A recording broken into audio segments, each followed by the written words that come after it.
right. Welcome to the Potcast show. Good morning. Yeah, my name is Joe, and I have my guest, Nick Scully. How's it going? You joined us yesterday for a podcast, and we had a really good time. Indeed. And we got kind of deep yesterday. I agree. Which is nice. We don't get deep too often, but I do think it goes well with cannabis, right? I feel that's true, yeah. Yeah. Smoke some weed and start thinking deep thoughts about life and shit. It just comes natural, I guess. Oh, yeah. And trying to maintain a positive thought pattern and thinking about those deep thoughts is like the best thing to do, pairing it with cannabis. It's very enjoyable. Yeah, because I feel like with profound thoughts, it's easy to go down that wormhole. For sure. And possibly not return for a while. Yeah. You know. Especially with a lot of ganja. I feel like weed opens up a lot of doors in my philosophical thought pattern area. Yeah, I mean, they've said for a long time that cannabis does help with creativity. So that's not surprising. Hell yeah. I definitely vibe with that, with smoking weed and playing guitar. Yeah, fuck yeah. And I vibe with that, smoking weed and playing video games. Oh, dude, yeah. I get so creative when I'm high playing video games. What's a game you've been playing lately? Jeez, I only play one game. Yeah? Yeah, Call of Duty. Dude. I get down. Yeah. Hardcore search and destroy is the only game type I play. At least you said hardcore. I was about to say, is it hardcore? Or it's got to be hardcore. It's got to be hardcore. And the reason why is because it's just a little bit more realistic and speed. It makes it so you don't run down the middle so much. Right. So it makes it more strategic. If I'm going to be honest, I find myself frequently playing hardcore team deathmatch. Yep. Just because it's like rapid fire, going. And yeah, I'm going to die a lot and probably not get a lot of kills, but at least I'm having fun. That's all that matters. Exactly. And that's why a lot of people play that. Oh, for shit. Sure. I forgot to fucking... Hold on.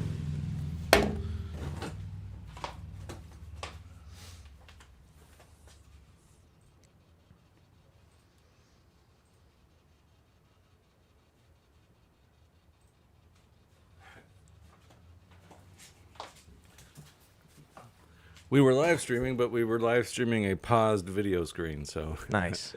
You just got our voices. Now the screen is going, and yeah, we are live. Beautiful.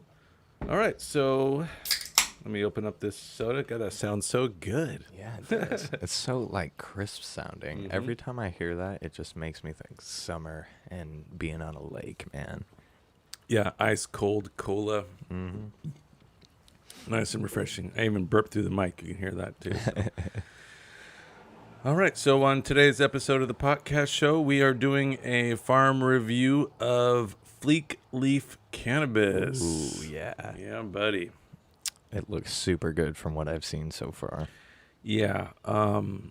We have a joint, a gram, and an eighth. Hell yeah. And the joint is... Tell me that bad boy. What is it? Apple Fritter. Oh, my God. It's sour apple crossed with animal cookies. Ooh, that sounds scrumptious. Potential effects, euphoric, relaxation, and happiness. I dig it. All right. And that's a 2-pack of half-gram joints, so that's perfect, COVID-friendly. Yeah.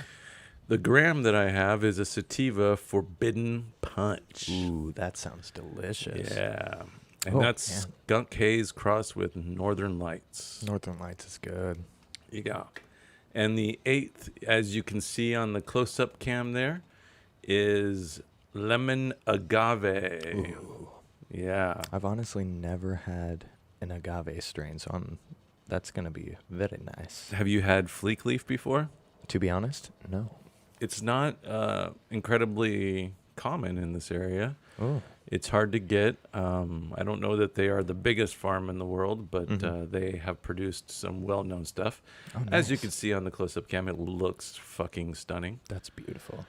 Nice colors and hints of purple, and we'll work our way up to that for sure. And I got the chat going for the Facebook. Yeah. And I have the chat up for the YouTubes. Definitely swing by, and we'll try to get to your comments. Way we can interact with you and have a little virtual smoke sesh, if you will. Yeah, buddy. Smoke with us. Oh, yeah. And even if you're not partaking right now, you can always just have it in the background as something to listen to. Oh, yeah, for sure. Oh, yeah. Okay. I'm posting this on my personal. Heck yeah. Hopefully get some people over that are, it's tricky doing a live stream at 11:30 in the morning on a Monday. That's true. A lot of people are, like, working. Yeah. What's that? What are those? What's a job? What's a job? I will say that this podcast is safe for work. Oh, yeah. 100%. Unless your boss judges you just for watching somebody smoke weed. Yeah. Because you're not partaking in it. Exactly. We are. Yeah. That's the educational part about it. You're learning about it while we're getting intoxicated. Yeah, you don't have to smoke to be curious about what the effects are of these cannabis. Absolutely. All right, so let's go ahead and start with the 2-pack of half-gram joints here. All right. Here's yours. Ooh, beautiful. Wow, that looks really nicely packed. Apple fritter. It's got a good smell, too. Wow, yeah. Ooh, man. Damn. That kind of smells like apple. Yeah. It's got a tartness to it. It does have a tartness to it. I like that. That'd be all you fire it up. I got my own Oh, lighter. nice. Yeah. That's right. You threw this one at me because I didn't have a lighter. I just assumed. Hold on a sec. Can't light it yet.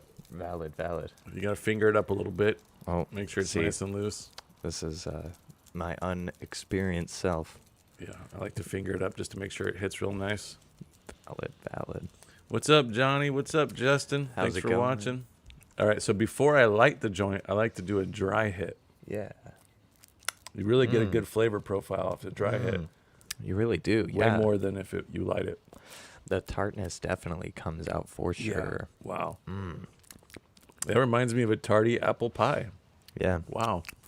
Kind of like the Granny Smith apple pie. Yeah. This would be a good after Thanksgiving joint. You are so fucking After you right. eat. Oh, man. Dude. After having a big slice of like pumpkin pie. Fuck yes. Dude. That's what I'm talking about. Oh, yeah. All right, well, let's light her up. Cheers. Cheers. Apple fritter. Oh, wow. That is so smooth.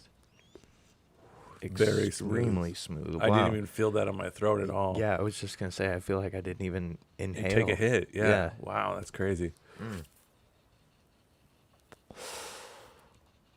It genuinely feels like I'm not even smoking right now, that's impressive. Yeah, and it's got a nice fruity flavor to it too. It really does. Wow. And it's not overbearing. It's not like a artificial or like No, you're chemical. not really tasting any stems, any sugar leaf, any of that. You are tasting full flower here. That is awesome. Man, this is really good. By the way, I just want to say that right now on the podcast show, we are at 139 subscriptions. Yes. And we are not going to stop this live stream until we've gotten to 140. Someone has to subscribe. Yeah, so we need someone new to subscribe to get us to the 140 mark. Oh, yeah. My Comedy and Kitsap YouTube is at 139 as well.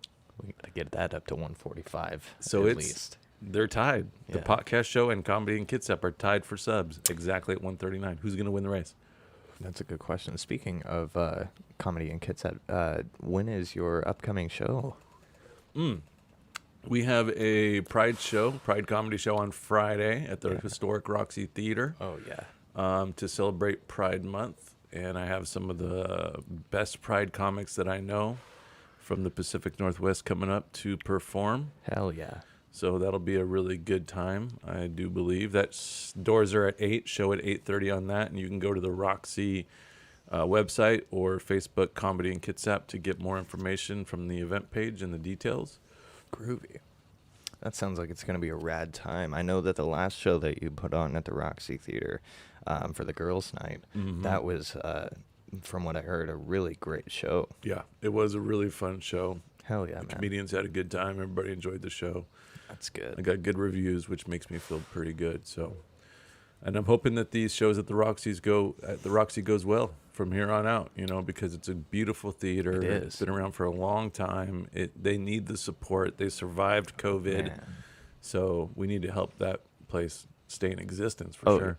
Oh, for sure. And honestly, I like just walking by the Roxy Theater, it just like I get hit with this wave of like old time nostalgia, and it just makes me yearn for that connection of going in and seeing a show in person and not just looking at a screen. Yeah. So if you do have the opportunity to catch a live show, whether it's in a local area or if you're not in the Pacific Northwest and you're catching this somewhere else, go out and support your local shows and maybe even stand up and get on the mic yourself. You might surprise yourself. Yeah, there are open mics that are available to you to try out your craft if you want to try comedy and see how good you can handle it. You can go to the Comedy and Kitsap Facebook page and you can see where there's open mics. And yeah, have a good time. So this joint, I will say, I'm not lying. This is top 3 so far this year in joints. This is bomb.com. This is really close to probably being the best joint I've smoked this year so far. I'm gonna be 100% real. I've smoked a lot of joints this past year, because I'm a joint guy and I used to smoke a lot of cigarettes, so it's the same muscle memory. I would probably agree with that top 3, maybe even top 2. For me personally. I mean, it's definitely up there. I mean, it's so smooth. It feels like I'm not even smoking. I feel like I'm socially smoking right now and just getting baked. And it's a sativa, right? So I don't feel amped up or over anxious like I do with some sativas. Mm-hmm. So I think that there's a good balance in this. Oh, for sure. I definitely feel it in the cheeks, as well as kind of like in the shoulders as well. It's very comfortable high. Oh, it's a hybrid. That makes sense. Yeah, this is very comfortable high. I'm really liking this. Sour apple crust with animal cookies. Ooh, Fuck yeah. Mm. And it's like the perfect size, too. I feel like if it was any more, it'd be hard to finish. Yeah, it would be a full grammer. Yeah, it'd be hard to finish. And it's not because it's not good. It's just because it gets pretty ripped. Mm-hmm. It's really high quality flour, so it does the job. Yeah, it's when you can smoke a half gram and be high, that's a good thing, in my opinion. And it's not like making me cough, so it's not that I'm just, oh, you got to cough to get off kind of thing. Yeah. What's up, Paul Goodwin? Out of everybody watching right now, comment below, what's your favorite way to consume cannabis? Yeah, do you like joint? Do you like blunt? Do you like just packing the bowl? Party joint? Dab? Please comment. Let us know what your favorite is. Yeah. We're starting off with the joint right now, and this is fucking, whew, man, Yeah. This is going to be feeling good. This is a treat for sure, especially this early in the morning. Yeah. All right. So that joint, hybrid apple fritter, 5 out of 5 Tommy Chong, easy. Oh, yeah, I agree. Easy. I mean, they really packed some good flour into that joint. And it burned good the whole way down. Didn't run or anything. Yep. I had to relight mine because I was talking. But, other than that, fantastic. Absolutely delicious. All right, moving on to the 1 grammer. We're going to load this one in the pipe. This is the Sativa Forbidden Punch. Ooh. Yeah, get that on the close-up cam. Beautiful. And Fleek leaf is always pesticide-free. Which is good to know. Very good. I do not like pesticides on my flour. Oh, man, that looks amazing. I bet it's going to smell just so good. I'm going to guess that there's going to be some citrusy notes in there. For sure. Oh, yeah. Has to be. Oh, this package requires scissors. Okay, 1 second. Oh, that's okay. Oh, update, by the way. I went and bought some weed scissors. Ooh, nice. Yeah, so there's some weed scissors. And those are different from regular scissors. How exactly? Because if you guys tuned in yesterday to Rolling a Blunt, you Gotta have some weed scissors. And Joe told me that I gotta have some, so I got some. Nice. Oh, yeah. And that's for cutting your weed up so that way it's easier to grab and roll in blunts. Yep. When you roll a blunt, I do believe it's better to cut the weed up into small pieces rather than grinding it up. But all right, let's take a smell of this. It looks so Oh good. my goodness. You gotta have I'll give you this right here. Beautiful. Oh my Thank goodness. You. Oh, man. Gotta That get it right next to the smells mic. heavenly. That way the audience can smell it too. I wish that was a thing. Oh my goodness. I'm gonna break her open a little bit. Gotta get the break smell. Oh, that's so good. Oh, it's such a very nice, like, sweet smell. Sweet with a little bit of earth. Oh, man. Oh man, that's sweet. This is amazing. Sweet with a little bit of citrus. And it's got, like, some really orange, like, hairs all over it. Yeah, let's try to get another shot on the close-up cam. Wow, that's some gorgeous looking bud. Super crystally. It's like, it's honestly a kind of weed that's almost a shame to smoke. That's how beautiful it is. Yeah, this is definitely a special occasion weed. Like, you don't want to Oh. hide this weed rolling it into a joint or a blunt. You want to show Yeah. this on full display in your bowl. Oh yeah, 100%. Wow, that looked great on the close-up cam too. And I can feel it on my fingers. It's perfectly cured, nice and sticky. Oh yeah. All right, let's lit up a small bowl. We got some leftover over there. Oh yeah. Get another shot on the close-up cam. It's a beautiful bud. And it's kind of got a sponginess to it too. Yeah, you can tell that they did a really good job. My biggest question right now though, is it going to be better than the joint? You know, they both had a really good smell. So, Yeah. Well, I guess we will see certainly Oh, soon. man. That is definitely a fruity, It's so fruity beautiful. sweet. It almost smells like cotton candy almost. I really wish that I could have it in an incense just Yeah. as a essential oil Or because just- it doesn't honestly smell like bud. It doesn't smell like cannabis, no. No, It smells amazing. beautiful. Wow. All right, well, let's go ahead and fire it up. All right.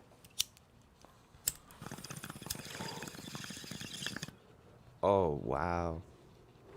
I like this one more than the apple fritter. Really? Alrighty, huh? Yeah. Just on that first taste, it's so good. Wow, that is good. And just like the joint, super smooth. I don't even feel like I'm taking a hit, really. Wow. Oh my goodness. This one, it just has like a, I don't know, it seems like a more full flavor. It kind of coats the mouth a little bit more. Yeah. You're definitely getting a lot more flavor for sure. 100%. I will have to double back on what you said, that this is definitely like a weed you want to see displayed out. This is Yeah. a special occasion. Yeah, I mean, this is... Whew. It even tastes like it smells. Yeah. Wow, this is really good. If you could rate the ratio from smell to taste, what do you think it's pretty, like 5 out of 5? Oh, yeah. I mean, I don't know how you can draw any complaints from this stuff, man. This is great. Wow. You know, this is my first time having Fleek. Actually, I think I had Fleek last year, but it was just in joint form. Mm-hmm. I did enjoy it, but yeah, this is pretty much a new farm to me, and I didn't really too. know what to expect, but man, this is, I'm impressed. yeah, this is some top shelf shit. Good Oh, job, yeah. Fleek. Fuck yes. Absolutely. Yeah, no complaints about it at all. I already feel the effects like hitting in the head for sure, right in the forehead. Yeah, no, this one's the sativa, and I feel pretty good. Like, I definitely feel like what you would expect with a sativa, you know? Oh yeah. I don't feel amped up, which is nice. I feel like I could still function through the day, Oh, which yeah. could mean, too, that I need to smoke more. That is true. Yeah, so there's that.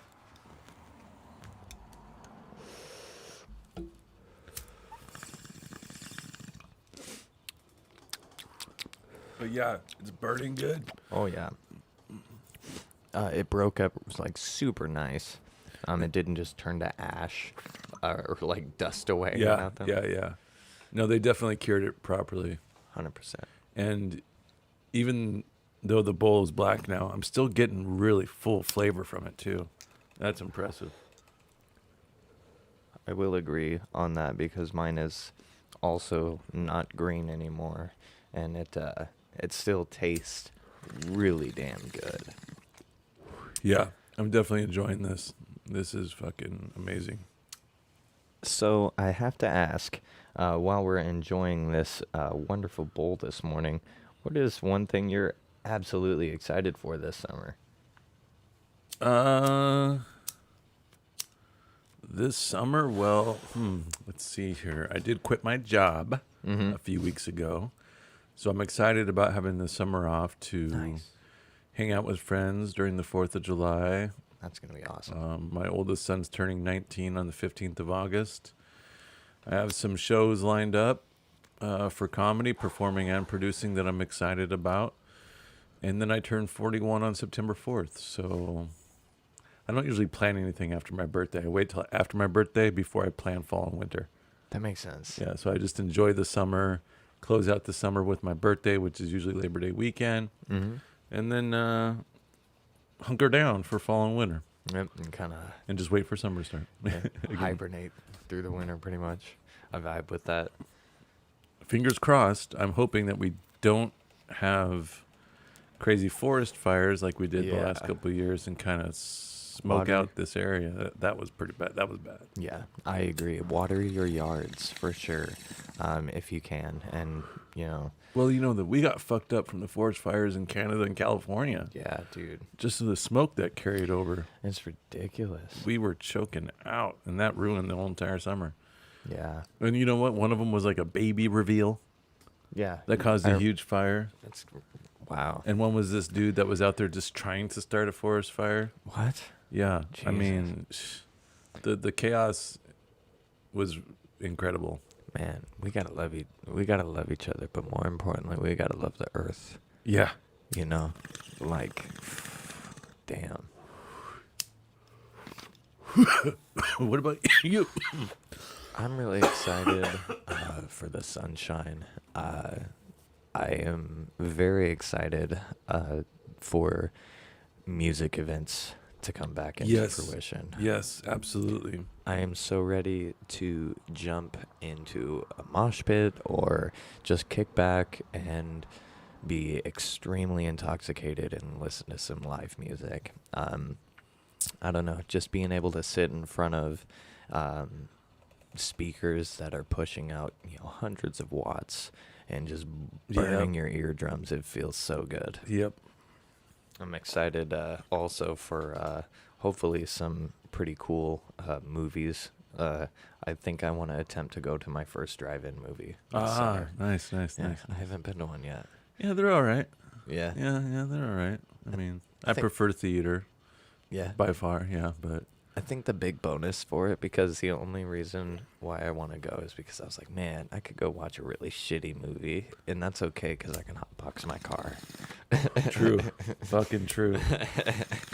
Just bring some food and snacks along. And that was one of the fun things about the drive-in is you can turn on your radio, listen to the movie, and set up camp, drink, hang out. Having a truck was really popular because you can just sit in the bed of the truck and watch the movie, Oh, yeah. I remember those days. Oh, dude.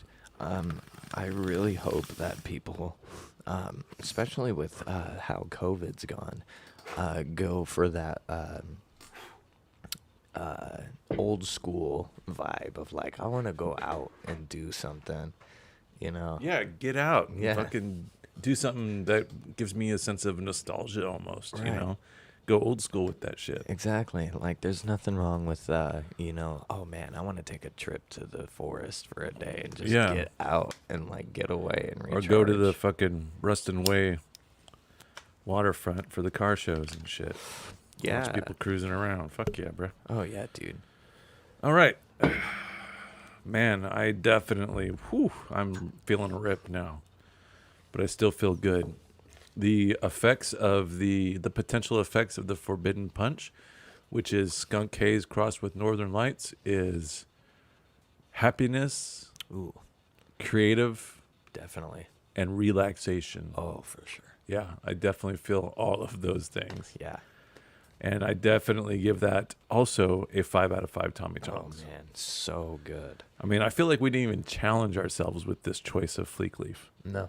I mean, there's nothing to give it anything other than 5 out of 5 Tommy Johns. I agree. And honestly, again, I feel like I'm socially smoking right now because the joint supremely smooth. The bud by itself in the pipe was perfect. It was just really good. Burned good all the way down. Tasted great all the way down. I'm saving this, though, for sure, what we have left, because that's going to be some special occasion shit right there. Definitely. You guys want to smoke the best sativa I've had this year? Yeah. Yeah, that goes in the private reserve. Yeah. All right, so moving on to the finale. Dun, dun, dun, dun. The Fleek Leaf Lemon Agave. Ooh. 21% THC. Amazing. And it is lemon tree crossed with. Let's let it come around on the lemon. Okay, lemon agave is lemon tree crossed with GMO and TK skunk. I like myself some GMO. And, that other strain sounds scrumptious. Based off those last two and the way they smell, though, I'm curious how this lemon agave is going to smell. Do you think that it's going to have a lemon, citrusy, fruity smell, or? I am honestly going to say that the dominant terpene profile in the smell is probably going to be limonene or limonene. Yeah. And then there's definitely going to be some strong sweet notes on the after aroma. So like after that first citrus burst. Yeah, and it does have, it is crossed with GMO / TK skunk. So GMO is garlic, mushrooms, and onion. It might have some skunkiness. So it could have some skunky earthiness crossed with the lemon. That might be way better than that sweet. Ooh. Yeah, we'll see. Lemon agave. Let's go for it. Now I'm excited. So you have brought some philosophical things to talk about. Yeah. Some questions that you would want to throw out there. For sure. And this will be a great opportunity for anybody watching to also give their feedback to some of these questions, philosophical questions about life. Yeah. And if you say something that's good, we'll try to share it. Absolutely. Oh, my goodness, bruh. Ooh, what's it smell like? I'm going to let you smell it before I say what it smells like. Oh, my God. That is crazy. Wow, dude. That is... Holy... There's so many smells there. It's hard to kind of distinguish I have one from the other. No words. That is amazing. It's so... Wow. It just smells like candy. Yeah. It smells like fucking candy. There's no other I'm getting a little bit of lemon, a little bit of earth, berry, sweet, Definitely citrusy. Berry. Oh, yeah, berry for sure. Oh, my God. You got to smell it again. That is amazing. Damn, we got spoiled today. Yeah, this is a sweet treat Fleek for sure. Leaf Cannabis spoiling us today. Oh, my goodness, man. bro. That's beautiful. That's beautiful. All right, I'm going to give you a bowl. Oh, for sure. And then I'm going to put this on the close-up cam for everybody at home to see. Trying to just read some not necessarily controversial Something, just maybe some profound stuff. Yeah. You ran a couple by me earlier. Those ones were good ones. Ooh, okay. Here's one that is interesting. If you feel like time is easily manipulated, if you will. Let's see here. Where'd it go? Is it possible that time is being altered right now out of our own control? And if so, how would we know? Time is a tricky thing. I agree. Oh, even breaking it up, it gets so much sweeter. Oh, wow. I bet. Holy beautiful. Time is a very tricky thing because time is relative. Time is a construct of our creation, right? Yeah. So, do you think that the universe, everything existent in the universe, do you think the universe actually gives a flying fuck about time and what Ooh. we consider time to be a thing? That's even more philosophically profound than my You know, question. so Yeah. I ask myself stuff like that when it comes to time Yeah. because I do believe that time is really nothing more than just a ruler, Yeah. a 12-inch fucking ruler. It's a measuring tool. You're right. Time isn't like, and people will argue all the time, you know, well, time's a thing because seasons are a thing, and the seasons are all the same, and there's 4 seasons, and that's your time right there. Yeah, not really. Yeah. I mean, the seasonal thing, that's just Earth's rotation around the sun. yeah. And when you rotate around a sun, you're going to get different Seasons. seasons. Yeah. It's just bound Where to are happen. based on where you are in the rotation. Yeah. I have something that is kind of an interesting question. Just very basic and straightforward. What is happiness, and how is it defined? Well, just like time, it's relative, really. It's Yeah. subjective. Happiness is very subjective. It's what you make it. People can have happiness right in front of them, and it's ultimately their choice to see it as happiness or not. Ooh. And I yeah. think some people are given better opportunities than others for a lot of different reasons to find happiness. Mhm. And unfortunately, someone can go their entire life looking for happiness and just never find it to no fault of their own. But I definitely think it is what you make it, and it comes and goes. And there's no such thing as a perfect, happy life. And I'm a firm believer in that when you are happy and you can sense happiness, it's because you know what's not happiness. You've felt the opposite end of the spectrum. Right. And it gives you that perspective to really enjoy and acknowledge and be aware of when you're happy. Ooh, yeah. And then you talk about the chemical makeup of our brains that dictates, you know, all kinds of things in our mood and behavior and thought processes, you know. So And just like everything. it's very complex Yeah. when it comes to happiness, for sure. I agree. Yeah. And on that note, while everybody is connected to the technology machine, have we become less happy in this age of technology? Do you think that like happiness is, Conducive. or at least subject to some form of change because of being subjected to technology? I think technology can help you achieve happiness if you utilize the technology Right, but properly. properly, Yeah. especially if that is your intention, Yeah, is to use the technology to help you find happiness. exactly. Whereas actually humans can be like, for example, on Facebook, people are happy. They get excited when people react and nicely Yeah. to them online. And not just Facebook, but social media in general. But I think it's easy to read people's comments that aren't in good spirit and to let it affect your happiness. Yeah. You know, so yes, technology can hurt you, but it can also help you. So Yeah. there's really no wrong way. We're still at 139 subscribers, just so you guys know. We got to get one more. We're not stopping this live stream until we get to 140. So go invite your grandma who smokes weed Yeah. and Come get her on, to Grams. follow over. All right, so we're going to talk more, Yeah.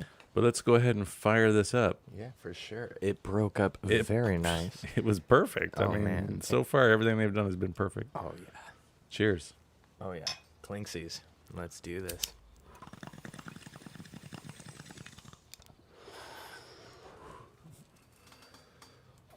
Oh, sweet, smooth smoking marijuana. Wow, that is, Fuck.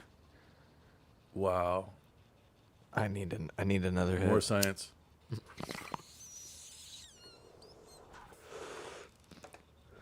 You know what that reminds me of? What? two things. Mm. It reminds me of the Forbidden Fruit by Fat Panda Yeah. and the orangutan from Pioneer. Ooh, I remember you telling me about the orangutan. Yeah, the orangutan has this flavor almost precisely. Citrusy orange and diesel. I believe that's the main flavor I'm getting is diesel. Yeah. Oh, it's so good. Fruity diesel. I'm honestly taken back because I thought it was going to be sweeter, honestly. But the Yeah. GMO is, I think, more prominent. And I don't know, man. It's really good. Really fucking good.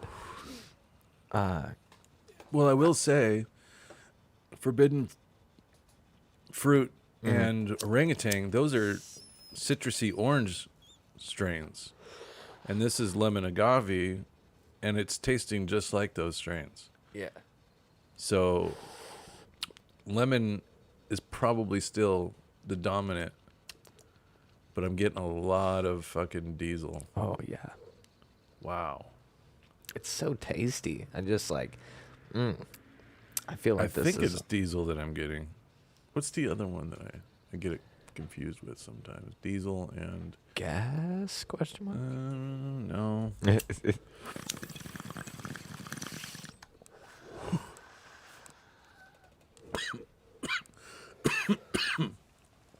This also tastes a lot like Tropicana cookies from House of Cultivar. Yeah. I don't know if you ever got to have that one, but that was the purple one Yeah. that House of Cultivar came out with. Oh, man, that was good. Nice dark purple nugs. Yeah. That were frosty.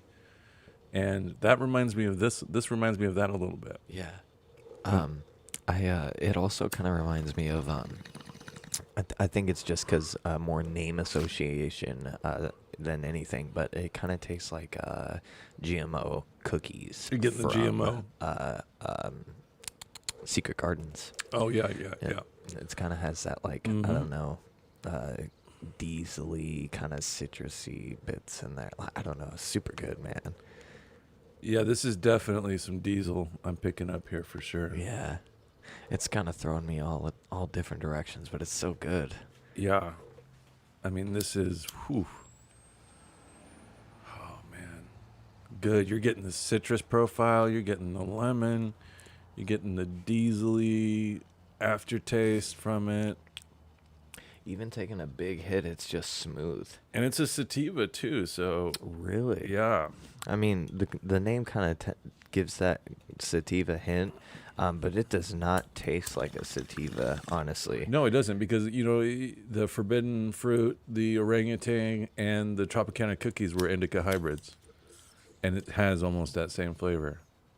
And it's a sativa. Amazing. Absolutely amazing. Wow. I'm definitely feeling it in my eyes now. I do as well. I definitely probably look stoned. I know I do. Yeah, you do. Nice. Yeah.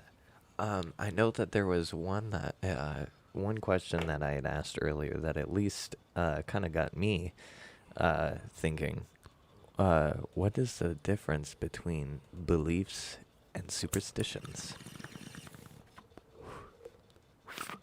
Well, I think superstitions are more of a temporary belief that can ebb and flow and change based off of your response to your belief. Valid. Whereas beliefs, well, it's a tricky question because a superstition is a belief. It is a belief. Yeah.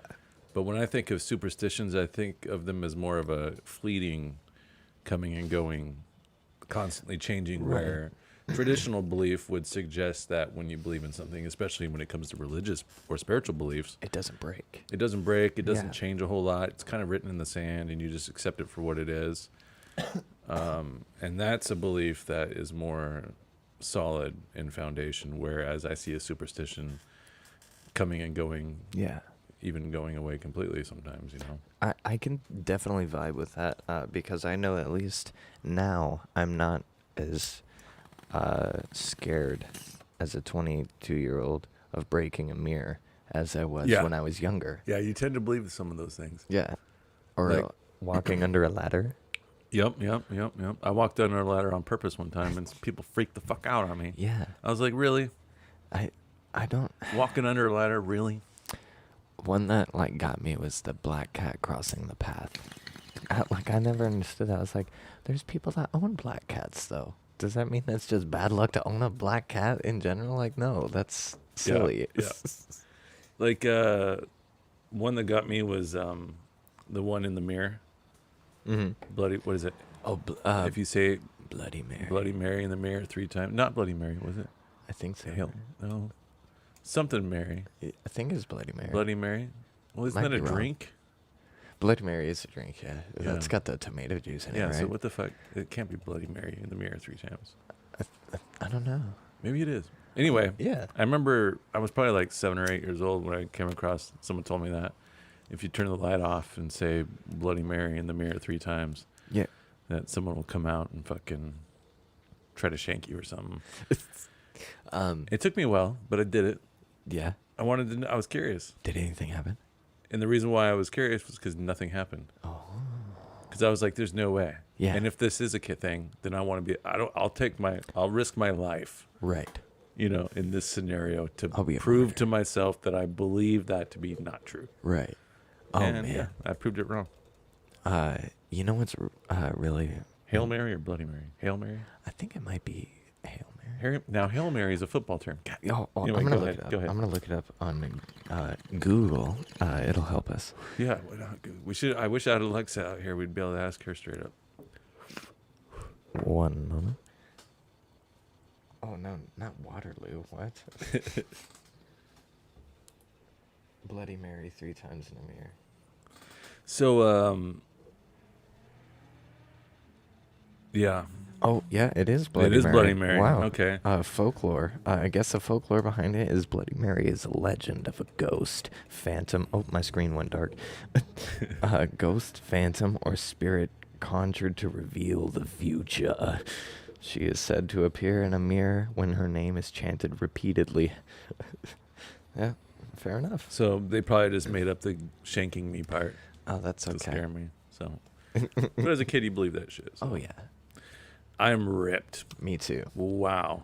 Those Hi. 3 things that we just smoked combined is going to be a sativa dominant hybrid. Oh yeah. I'm getting cotton mouth. It does not feel necessarily like a sativa high. No. Sativas are supposed to be more cerebral, right? So, well, let's try it out. What was the other question that you had? Philosophical stuff. A philosophical question. Let's see here. Here's a good one. Will robots take over the world in the future? I mean, it looks that way. Yeah. Yeah. Do you firmly believe that technology is going to be the downfall of humanity? It can be. I can Ooh. see it being, but I can also see technology. See, there's 2 ways that it could be the downfall. Yeah. It takes over and starts running the show. Skynet. Yeah. Or we lose it suddenly for some reason. Yeah. Like the internet. Like the vein of internet that runs our country is Yeah. somehow severed Ooh, for an extended period of time. Fuck. Because when that happens, if it happens, well, people will start freaking the fuck Yeah. out. Everything's gone. Because nobody anymore knows how to live without it. You saw what happened in Egypt when they cut their internet off, bro? They were freaking Yeah. the fuck out. So people are being born into a world where internet is a thing, where it's a Yeah. reliable source of connection, And it's so to always speak. there. And it's always there. And if that ever fucking goes out for an extended period of time, It's like taking a needle away from a heroin addict. yeah, but even worse, Yeah. in my opinion, Because there's no so many needle. people. Yeah, too many Yeah. people. Too many people. Yeah. Wow. I heard a quote a while back that is always fascinated me. Excuse me, I'm really high. That we as humans are the sex organs for technology. Ooh, I like that. And that is very, very perplexing to me because without humans, there can't be technology. But I feel like it's a slippery slope, man, because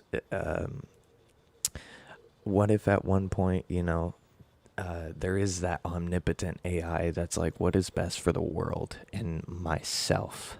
Yeah. And then it's like, humans are so greedy and mean to each other. Why do I need humans? And then it's just like, boom, lights out.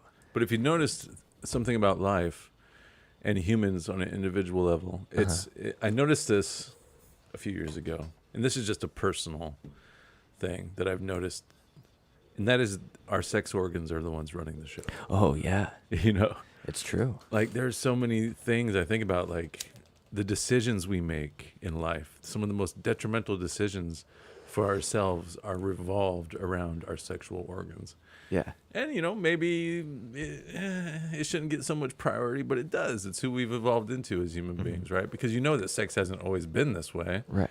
It's when it was more primitive, it was more about reproduction. Yeah. But yeah, now it's definitely changed into something really taboo. That's kind of, it's an interesting thing. Yeah. But the concept of what you said about the technology, Yeah. it's interesting. I can see that. I kind of can too. One thing that I also have to ask, if aliens attack, what do you think we would do? Like, honestly, do you genuinely think that as a species, not necessarily specific governments or anything, but as a species, do you think we'd stand a chance? No, we wouldn't stand a chance. Oh, dude, we'd be fucked. No, if they come to our turf, we don't stand a chance. Yeah, dude, they came to us. That means they knew. Yeah, that'd be like human versus ant farm. Yeah. Ant hill. Yeah, with a little microscope.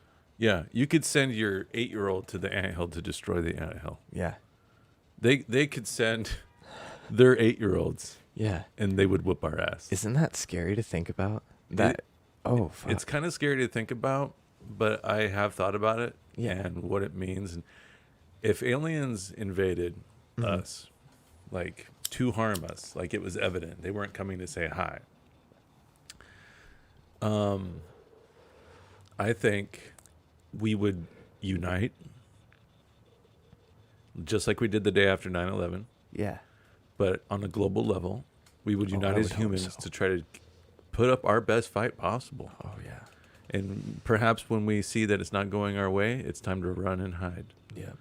So the thing that I have thought about, though, that gives me no fear of the scenario is that statistically speaking, the odds that it happens in my life is not good at all. Which means that if it does happen in my life, I'm a statistical anomaly experiencing something that only a grain of salt of humans have been able to experience. Right. And that is getting defeated by aliens. Isn't I would be ecstatic. I'd be so happy. I'm already 40, right? Yeah. So if they come between 40 and 60, I'll be able to put up a little bit of fight. I'll punch the alien in the face. Damn you. Get off my land, bro. I'm trying to do a podcast right now. You're trying to invade us? Fuck you, man. Get out of here. But the thing is that I would just be like, what are the odds? This is amazing. And I would just be like, bring it on, motherfuckers. I know this is my last day, and I'm okay with it. I'm going to fucking give it everything I got. And then all it takes is a laser beam, and I'm gone. What if it wasn't even a laser beam, though? It was just like mind shit? Oh, fuck. Like they just took over our consciousness?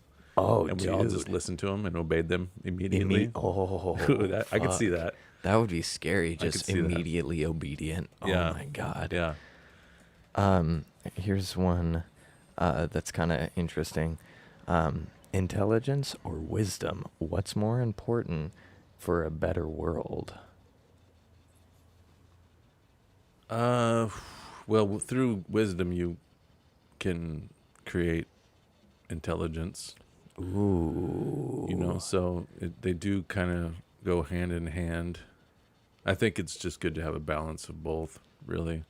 I don't think that it's good to lean one way or the other on that. One of my favorite sayings is, he who speaks knows nothing, he who knows never speaks. Ooh. And I absolutely love that. That's a very old proverb. That's very eloquent. Yeah. And I find it so true because, you know, I used to talk a lot, and now I don't like to talk a lot. I talk for my own pleasure. Yeah. Communicate, obviously.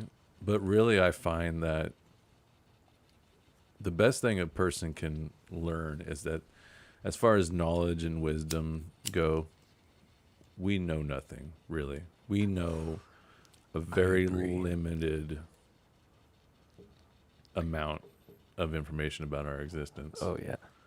And so it's a beautiful thing to come to the peace that you grow up thinking you know everything. Yeah. You grow up thinking that once you graduate high school, you know everything you need to know about life. Mm-hmm. And you're so wrong. Oh, yeah. 100%. But really, the best thing you can tell yourself is that you know nothing. Mm-hmm. And that's it. It's a beautiful thing to come to grips with. And have a growth mindset with that. Yeah. One thing that kind of ties in with that vaguely in terms of proverbs or like sayings and quotes that we enjoy. One that I really enjoy is it's very humbling, and I forgot who said it. But we exist with the fear of mortals, but the desires of immortals. Yeah, that's great. What is that from? That sounds like something you get from fucking Showtime series.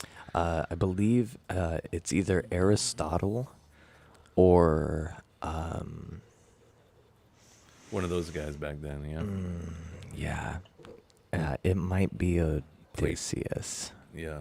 But Plato. I think it might be Plato. I don't yeah. know. I'm just making shit up. Let me find out. I will. Socrates. Oh, it might be. It might be. Yeah, man. Like, it's interesting because you feel like in your life you're never gonna die, right? You feel immortal. I think it's not a bad thing, but my phone's dead. Sometimes it can be a bad thing to feel like you're unbreakable. Yeah, you like I knew this person that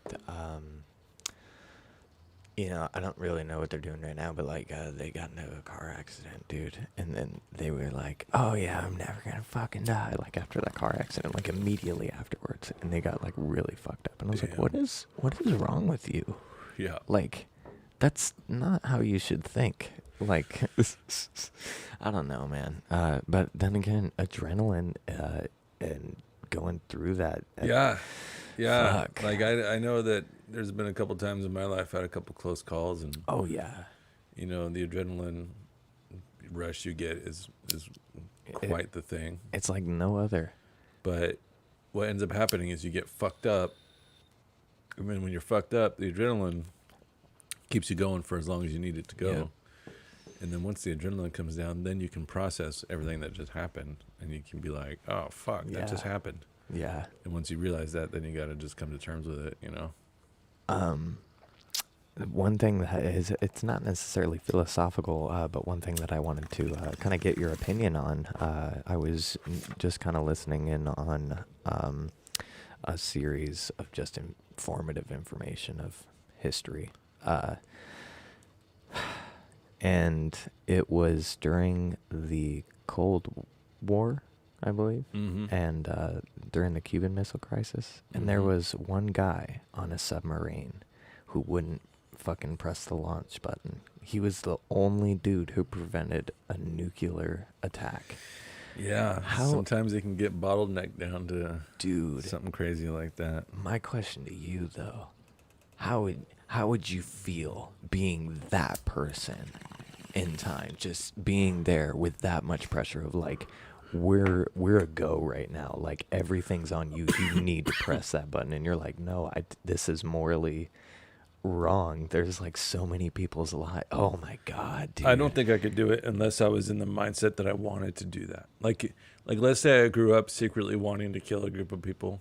Oh dude, yeah. And I joined the military. Oh fuck. Just to be able to pull that off, and that's what I went for. If that was my drive and reason for being in that position, Jesus, I could see me pushing the button. Oh man. And being like, I'm the one that pushed the button. Yeah. Suck it. And then there's the other part of me that knows that who I am right now is a human. Right.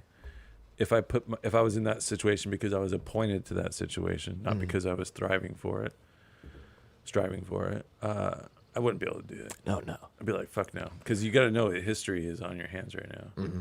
And you have the ability to like do like this pitchfork, you know? where everything's going to be fucked or everything's going to be this, Yeah. you know? Imagine a world where you just described that somebody was like on the way of hurting, you know, like I want to hurt a bunch of people, and then they got that role, and that's how history went. Jeez, that'd be crazy. Oh my God, that makes my stomach sick. That's crazy. Because that's so. I mean, it's yeah, that close. yeah. Yeah. Whoa. On a positive note, though, well, what do you think? A ayahuasca trip really is. I know we touched on DMT the other day, but like, have you heard of ayahuasca? Yeah, I'm familiar. Yeah, I'm assuming you're like way more knowledgeable about it than I am. But I looked into it for a little bit. Mm-hmm. Like 9 years ago, I had a spiritual experience, like kind of an out of body experience. Yeah. And I was just researching some stuff online, and I came across Joe Rogan talking about DMT and all this other shit, and ayahuasca, the ceremonies that go on in South America and Hawaii have been going on for thousands of years. Yeah. And I haven't done it. I want to, kinda. I feel like I may not need to. Same. I'm more curious, but I do think I'd be more likely to smoke DMT than go to a ceremony in South America or Hawaii and do ayahuasca. That'd be expensive. Yeah. You can only do that if you're the kind of person like Joe Rogan. Yeah, exactly. Or- you got that baller life. You can just Yeah. fly to Hawaii and find the best ayahuasca fucking ceremony. Yeah. Shout out to Joe Rogan because like inspiration right there. Like goddamn. But yeah, dude, honestly, I think that if I had the money in the financial resources and I was just able to put off some time, I would definitely go and do some ayahuasca because it's completely legal in those countries. Yeah, and that's the thing though, is I mean, it might be worth trying one day if the opportunity presents itself. Right. And I can go with a group of friends. I could see myself doing it, but What if you did it when you were 90? fuck, dude. Imagine being 90 years old and you're like walking up there with your walker. And you're I like, probably wouldn't make it. No? Because by the time I'm 90, if I reach 90, Mm-hmm. I'll be down to do that, knowing that they're probably gonna have to fucking deal with my dead body. You know what I mean? Because that'd be so intense, okay, dude. it would be because if it was your first time, especially if it's your first time doing ayahuasca or DMT at 90, right? Right. There's got to be research out there that's been done to see what it does. But Right. you know how someone loses somebody, like they've been married to him for fucking ever, Mm-hmm. and then after they lose somebody, they just lose the will to live and they just die. Yeah. They don't die of anything crazy. They just die. Give up. Yeah, they just give up. And I think it would be like that, Yeah. where at 90 you'd be launched into this realm of the next phase of your life. Mm-hmm. So it's like, because the way I've researched ayahuasca and DMT is that when you're high and you break through, Mm-hmm. there's another portal of existence that feels like exist where you don't even recall being human on Earth. You're just completely in a different environment that feels more like home than anything else. Wow. And sometimes there's communication with other forms of life in this experience. Sometimes there's not. But I do believe that it's so, from what I hear, beautiful and glorious. Mm-hmm. And when you come back from it, it changes you. Yeah. And Like fundamentally. on every level, Yeah. it changes you, and it makes you want to be a better person. Oh, yeah. And so I like that. But when you're under the influence of the drug, it's like you're on a leash while you're experiencing the next step. Right. Because you got to come back. Because you're still alive on Earth. Right. So that leash is there, and then you'll come back from the leash. Mm. Well, I think if you're 90, that leash It's just is gonna also be- 90. Yeah. So you I can see get what you're launched saying. into this wormhole and go into this plane of existence that's just so fucking orgasmically mind-blowing Yeah. that the leash just snaps. We lost Joe.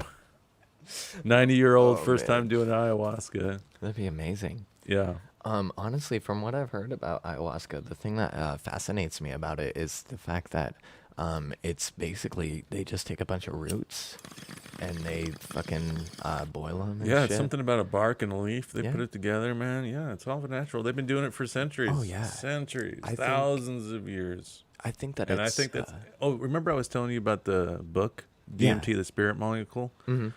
One of the things that the book, one of the reasons why it was a great read was because he talked about how he felt like the Roman and the Egyptian worlds of wonder were a result of those cultures finding DMT and doing these ceremonies where they kind of unlocked their potential to the fullest and were able to come back and build the pyramids, build Stonehenge and shit. I think that's really amazing because, and from what I've heard about ayahuasca and DMT and stuff, it's like most psilocybin or any plants in general communicate to each other. We all know that. Yeah. And like tapping into that ayahuasca, I feel like that just connects you to Mother Earth, you know? Well, I think it's beyond Earth. Yeah. It's beyond anything comparable to our existence as we know it right now. Yeah. I think it's definitely a small taste of what happens to you after you pass. You know? Yeah. And I think that, because if you think about it, we're not experiencing our existence anywhere near what's actually going on in the universe. Right. You know, this is just a very small amount of information that we're sensing and bringing into our brains. Figment of a figment. And even our senses are flawed on so many levels. Oh, yeah. So there's no way for us to really, truly know what's behind all of this. Right. And I think to do ayahuasca or DMT sounds appealing to me because then you can kind of get an idea and maybe come at terms a little bit more with the next step. And maybe it's something you look forward to because, like, you could be like, man, I've already got a taste of it. Time to get the whole thing now, you know? Right. So... how do you, out of all the events in history that you have personally lived through, if you could change one, what would it be and why? Jeez. Because that's probably been quite a few things in history, you know. Well, let's just say this. I was born in 1980, the best year to be born. Right. And... I don't know, man, because, you know, obviously there's things that come to mind like 9/11. Yeah. The wars over nothing. Oh, fuck. Because how many, I honestly don't know how many conflicts have there been since 1980 to currently. Then you have the AIDS pandemic. Oh, fuck. Yeah. You know, you have assassinations that went down. Oh, fuck, dude. So out of all of those things, I think if I can change just one thing that happened in my lifetime, I'd probably say I would keep Kurt Cobain from killing himself. Yeah? Yeah. Dude. Out of all of those things. Yo. Honestly, imagine what music would look like right now if he was still alive. And he didn't have let's say just theoretically, he didn't have a heroin problem. Let's say he didn't get murdered. Because that's really probably what happened. Yeah. Yeah. Let's say he didn't get murdered. I think that he would have been so great to experience at least until 50. Oh, yeah. At least until 50. Oh, I think that absolutely. he had so much to offer because only the best artists, in my opinion, grow and evolve and change in their art, and they're not afraid to do that. Yeah. And I could totally see him. He seemed to have so many influences in music on him that influenced him that sounded almost nothing like he played. Yeah. So he kind of just took those influences, turned them into something that he wanted to project into the universe. Mm-hmm. And I think that he could have grown and evolved and changed as good as any artist out there. Yeah. And produced shit that people that loved him in his early career probably hate him in his later career. You know, the Beatles went through the same thing. They found drugs and you got the, oh, well, I'm a fan of the Beatles pre-drugs. I don't like that post-drug stuff, you know. But I think he would have had so many layers to unpack and unfold, and he would have got sober, and that would have been a whole 6 albums, you know, or 9, and then probably at 40 or 50 he relapses, and then comes up with 8 albums that are just fucking off the charts awesome, right? Because he got back into the flow, so to speak. Yeah. I don't know what's inspired me, man. And then maybe in the year 2039, Courtney finally pulls it off and murders him, you know. Honestly, if I had that same time span and I could just pick one event that I could change, just in terms of music, I would stop Cliff Burton from dying. Who's Cliff Burton? The bass player for Metallica. A bass player? Yeah. Oh, dude, early Metallica. Oh, I remember hearing about that. Yeah. Was that Bust or some shit? Yeah, dude. So like what happened is apparently they had a really shitty tour bus, and the bus driver had black ice. And Cliff fucking went out the window, and the bus landed on him. Here's the kicker, though. They got a fucking crane to lift the bus up and shit, and then the crane fucking slipped and landed again. Oof. Yeah, so it was like done deal. But he was so technically proficient. He was like very much classically inspired. Definitely got to show you some Cliff Burton stuff. Dang, yeah, for sure. I'd like to check it out. But yeah, man, because if that's your guy, if you could change one thing, I mean, I know you're going with the music thing. Oh yeah, because that's what I did. But so we're staying in that category. Mm-hmm. But a bassist though, yeah. Or you'll have to convince me. Or in my lifetime, because he died in 2003 or 2001. Chuck Schuldiner from Death. He died of a brain tumor, but he was like so good. Self-taught guitarist from Florida. Yeah. And so good. I know as far as like comedians go, I've thought about that. Who I'd bring back, you know. I think Bill Hicks. Ooh, dude. I think Bill Hicks. I would love to see him see the world as it is today. Yeah. And what set he would come out I think it'd be amazing. Yeah. What about Robin Williams? Fuck yeah. Yeah, because he's still really recent. Yeah, but his was tragic, but it wasn't as tragic as Bill Hicks, because Bill Hicks was still really young. That's true. And had pancreatic cancer of all things to fucking wipe you out. So I think just how ahead of the game he was. He was so far ahead of everybody else when it came to politics and his ability to write jokes about it. Mm-hmm. And they still are valid in today's world. So fuck, I would love to see Bill Hicks now. I got a question for you though, honestly. How do you feel about Gallagher?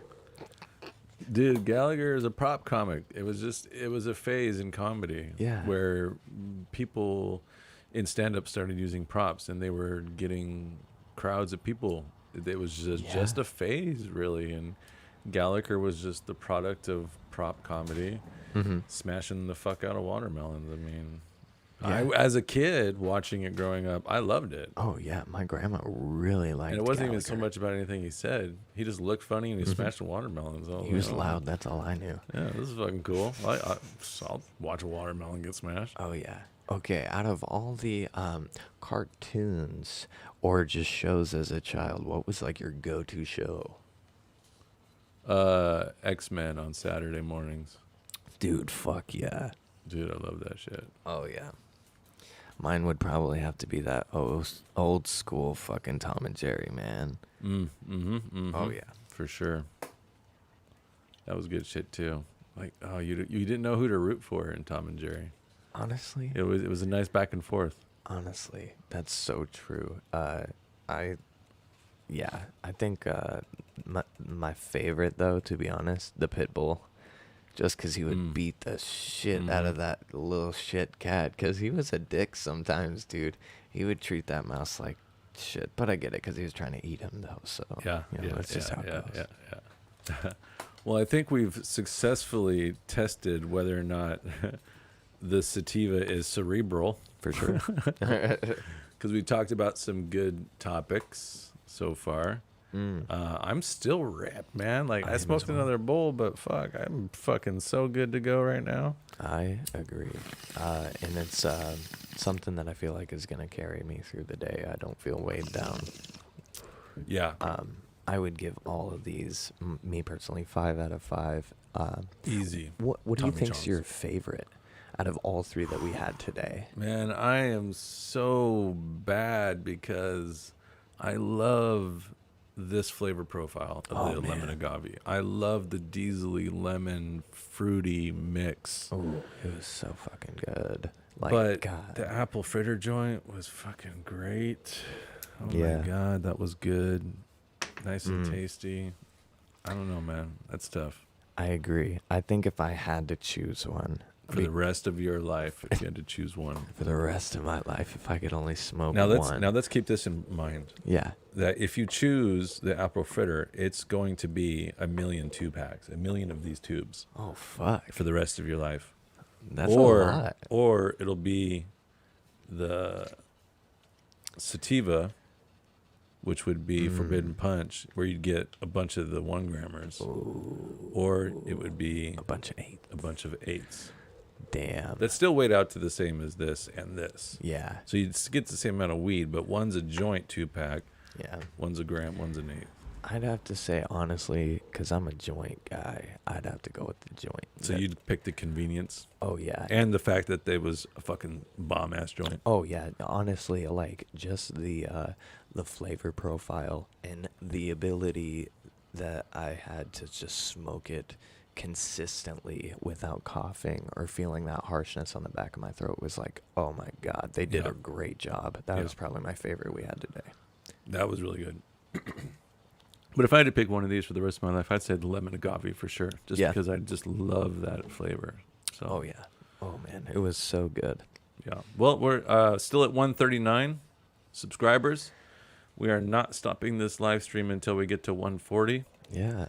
So we've already concluded that the Fleek Leaf Cannabis 5 out of 5 Tommy Chong's on all of the strains that we just tried. And we need to get to 140. Yeah. So let me refresh and make sure we're not at 140. No, still not at 140. Let's see here.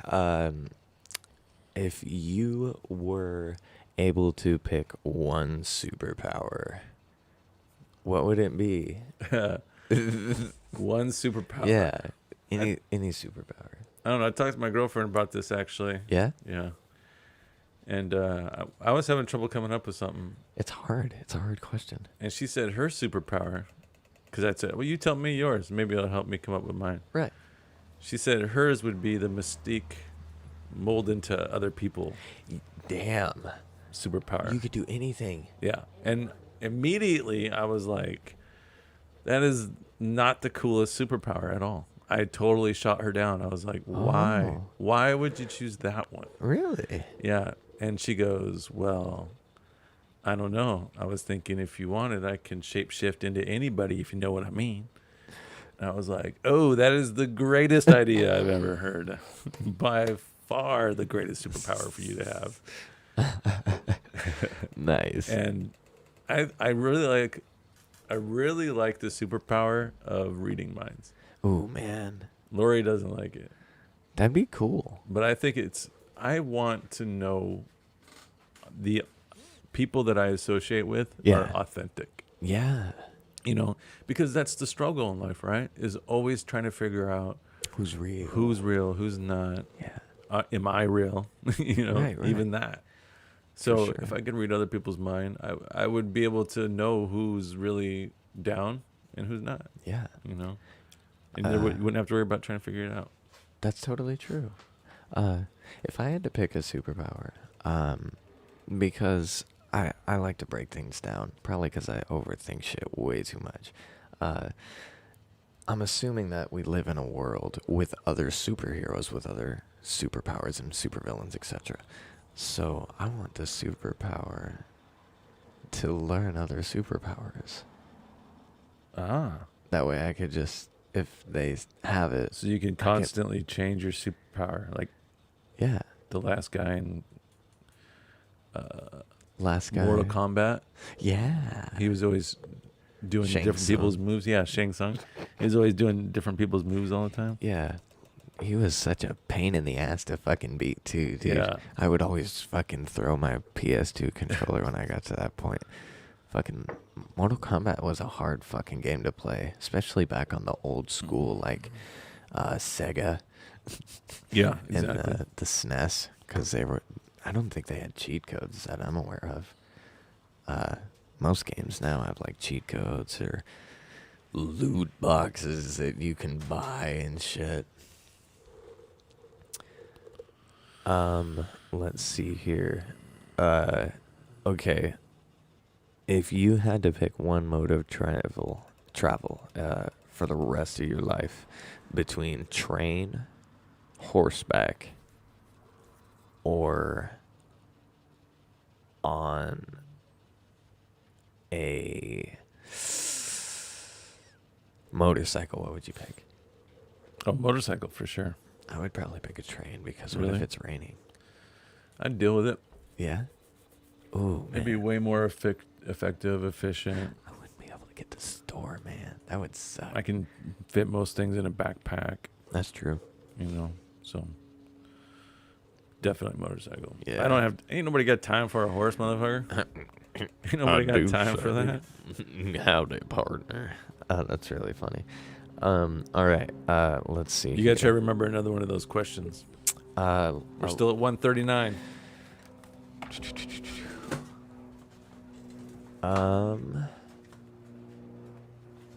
Man, I need to think real hard here.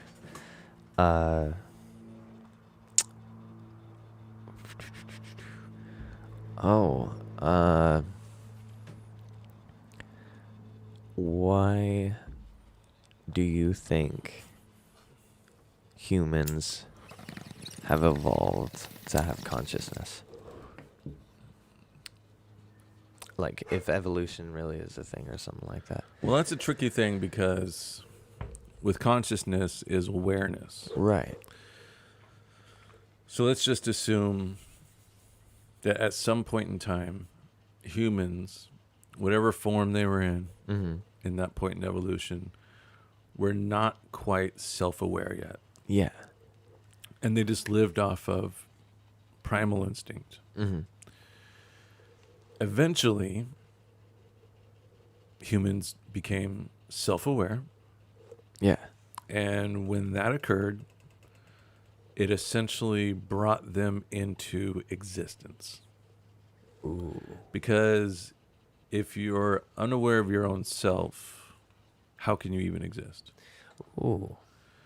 And once humans brought themselves into existence with self-awareness, that's when things changed drastically. Thought, idea, creativity, all these things started flowing in. Language. Once language happened, that changed. That was a game changer. Yeah. And that's something that kind of just evolved into something. And I love all the different languages across the globe, because it just goes to show that we could have evolved to be anything. Oh, yeah. And there's different types of evolution and different types of humans and shit like that. So that's so true. I think once you talk about that, then when you have awareness, you have thoughts, the ability to reason, you can make up stories, you can make up belief systems. I think that's kind of when socially you start being very present in the universe. Yeah. And consciousness is what we theorize is layered, very layered, because you have the conscious mind that constantly is taking things in and interpreting it.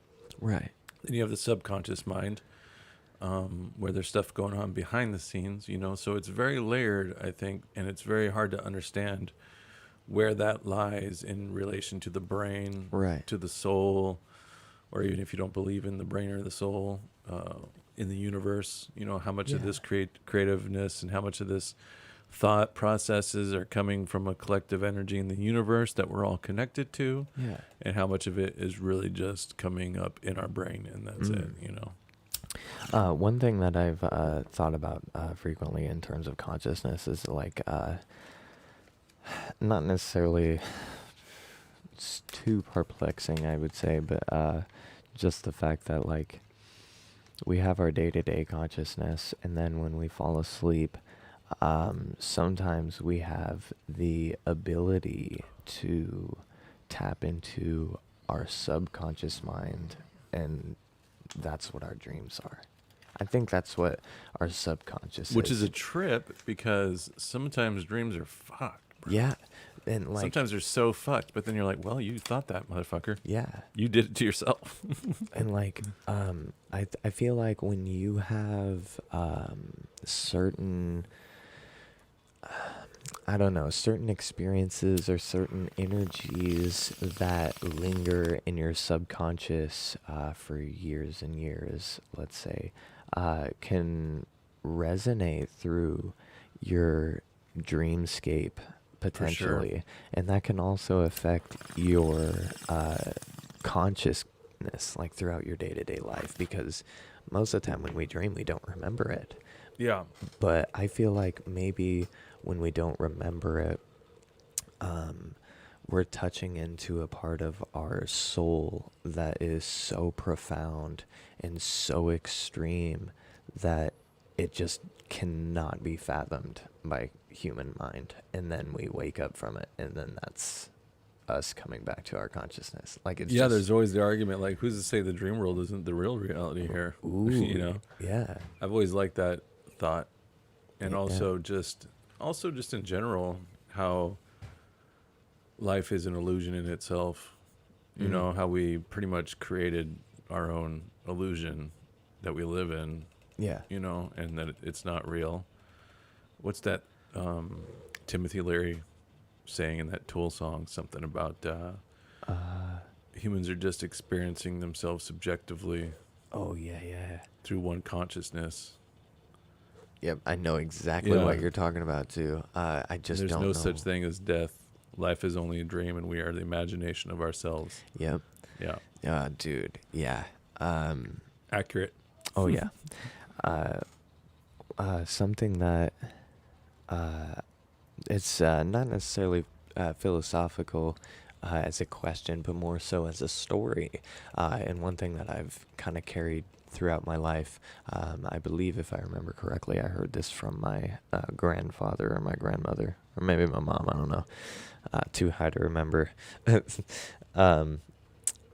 it's this man, he's in another place, in another realm, and he sees two different doors, and he goes up to the door on the left, and it's locked, and he pokes his head through the keyhole, and he sees a bunch of people sitting around a table, and they have long wooden spoons taped to their hands, and like there's a bowl of food in front of them, but their spoons are so long that they fucking can't get anything without spilling the soup, and every time they do, it just refills and it starts all over again.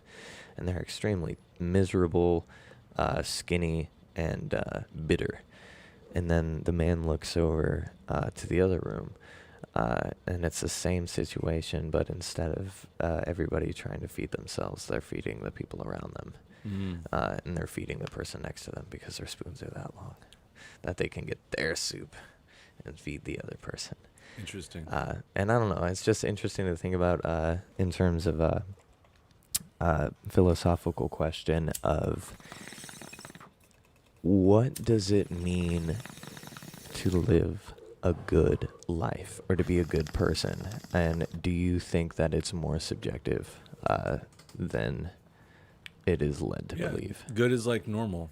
Yeah. What's normal? Right. What's good? Exactly. What's bad?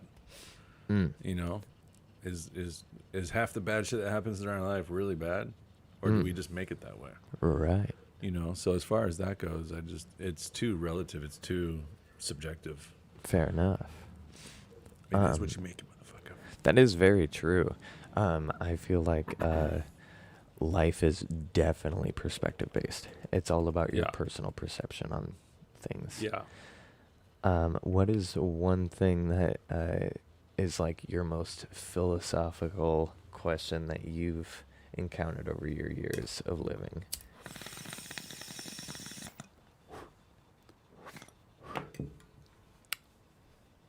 It's hard to say. Mm-hmm. Some of the things that usually run through my mind is there really a point to all of this? Ooh. Is there... I have this saying that I live by that helps me kind of accept my belief, and that is, there is no how, there is no why, there is only now. Yes, sir. And that's the only thing we all have is the now. Yep. There's no such thing as the past. There's no such thing as the future. There is only now. Mm. And as far as our existence, there's no how. There's no how. When you try to think of how did we get here? Doesn't matter. It doesn't matter. There is no how. Yeah. When you ask why are we here? Doesn't matter. Doesn't matter.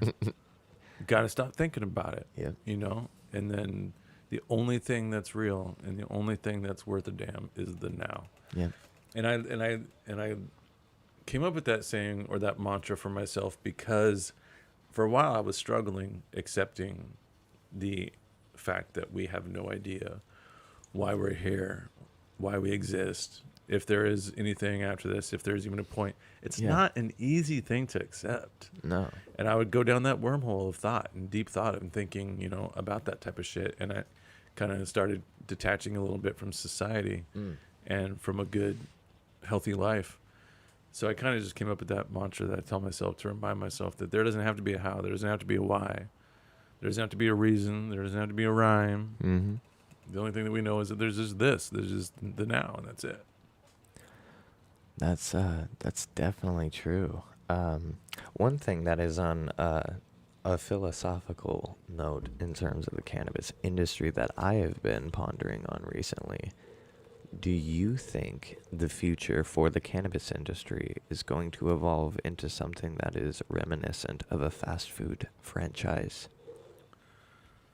Yeah, why not? You're going to have chains. You think so? You're going to have mom and pops. You're going to have all kinds. You're going to have black market, make it at home type shit. I think that what's going to be interesting is when it goes legal federally. Oh, man. Because then they have to release everybody that only has cannabis charges. Yep. And then it's going to open the borders to import weed. Ooh. So then we'll be able to start buying weed from California, New York. Yeah. Shit like that. One thing that's extremely interesting to me. And then it'll go global. Oh, dude, that'll be nuts. And then once it goes global, we'll get Germany imports. We'll get Australia imports. We're going to get German-aged weed, dude. It's only going to go global from here, really. Oh, yeah. There's no It's stopping only gonna it. go up. There's no stopping it. One thing that really gets me, though, is, let's say they do federally legalize it and it goes global, right? How many people throughout history have been charged and persecuted with a cannabis charge that have died? Yep. Can you imagine being locked up right now from a weed charge? Oh, dude. It's been legal in our state for almost 7 years now. 7 years now, I think. Just imagine being somebody of a relative like my dad. Just theoretically, my dad is incarcerated because of a weed charge. He died in prison, and that was his charge. Yeah. Just natural causes. He had a heart attack in prison or something. That's fucked up. Yeah. Because it's legal now recreationally. Yeah. Oh. There's been so many lives torn apart and affected, especially non-white. Yeah. Their lives have been destroyed over fucking simple weed charges. Dude, it's awful. People that have kids going to prison for fucking 10, 15 years over weed charges. It's fucking absurd. Yeah. And I hope that one day we can move away from that completely.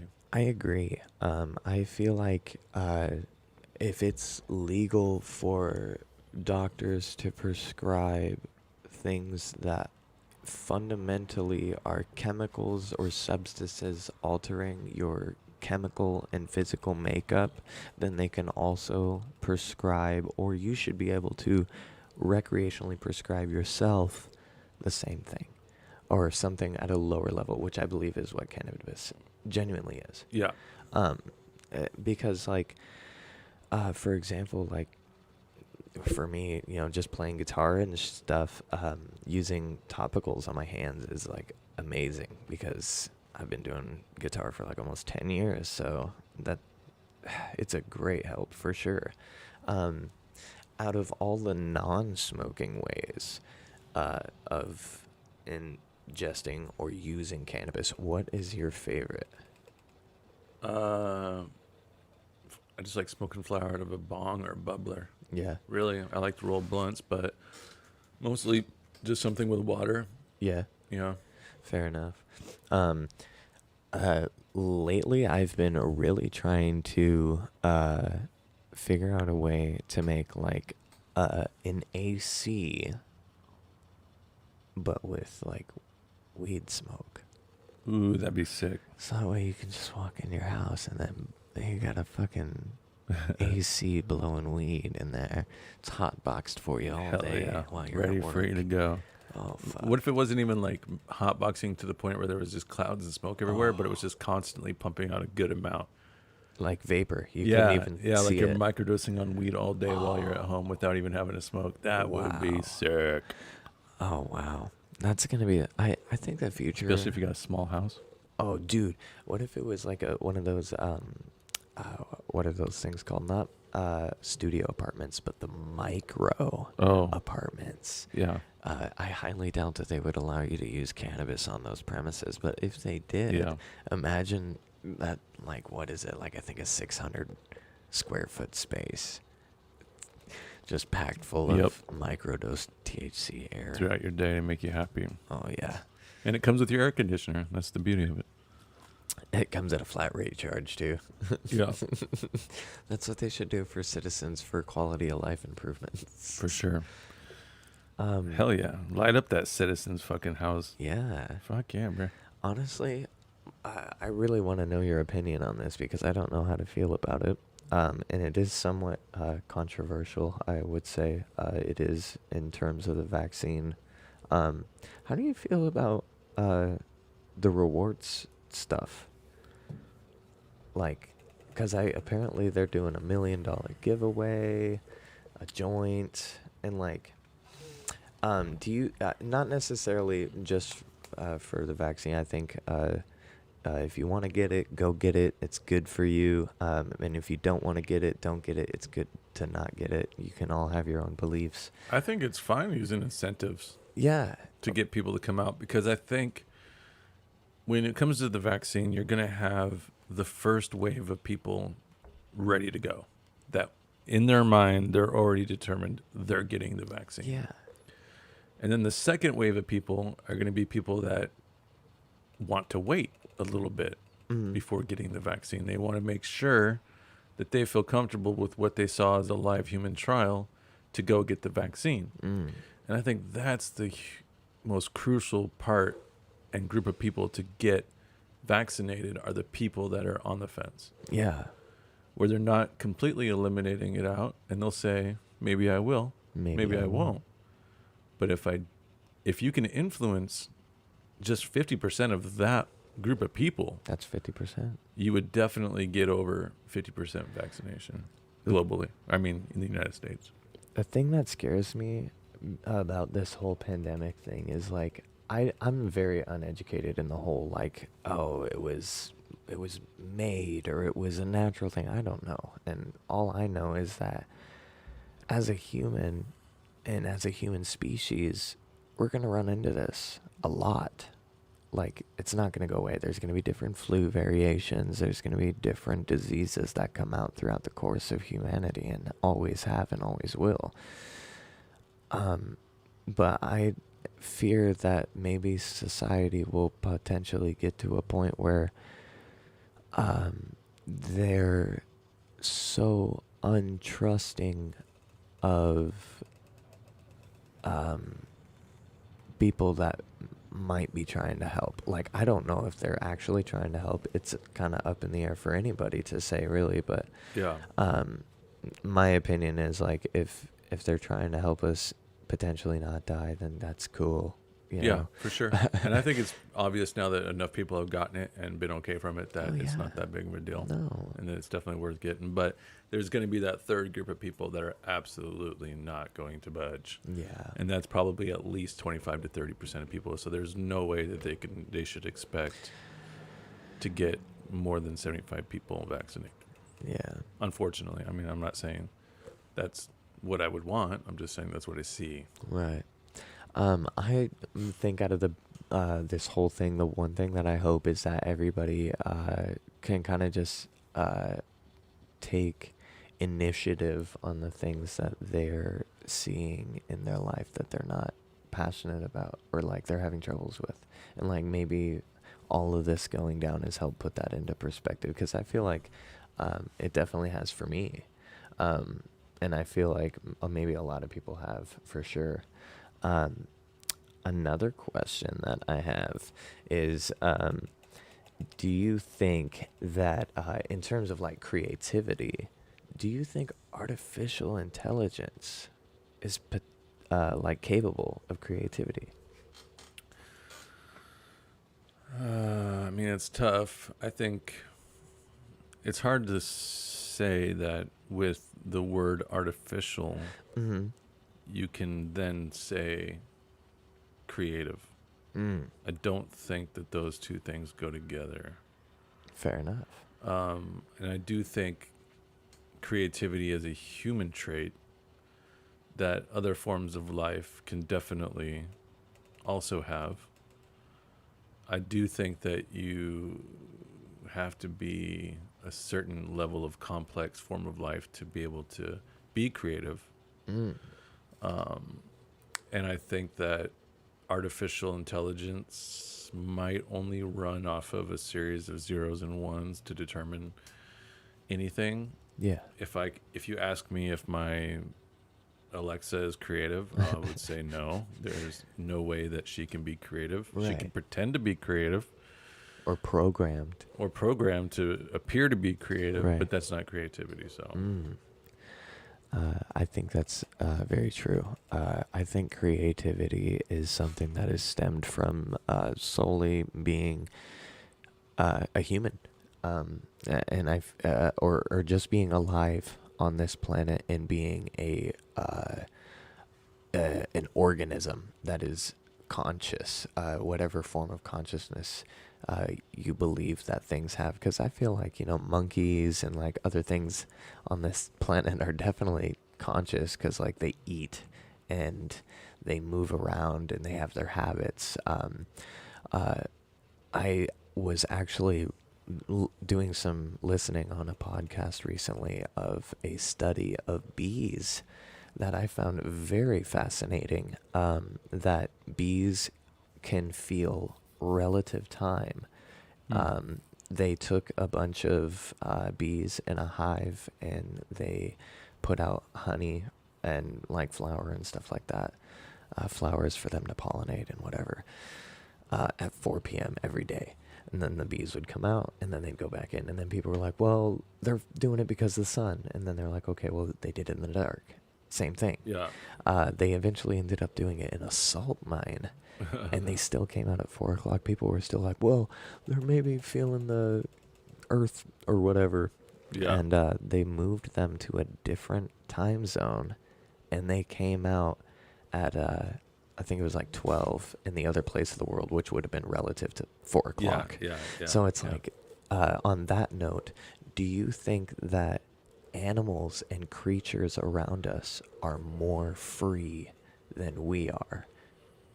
Well, I definitely think their functionality of time is more ingrained into them genetically and instinctually Yeah. than humans, because we have the ability to kind of bend time with thought. True. But I do think the Earth has a cycle that we call a year, and it's pretty consistent, and it's the same. Mm. And I think that trickles down to animals like bees, right? So their functionality of time is connected to Earth. Yeah. So it doesn't really matter where they are, what season it is, anything, because they're drawing their sense of time from the universe and the solar system and the Earth spinning around the sun. Now, when it's ingrained into you like that, because that's never changed, that's been a constant. Yeah. Then I could see where that constant of them functioning at a certain time will be the same no matter where they're at. Yeah. That's just how I see it anyway. Fair enough.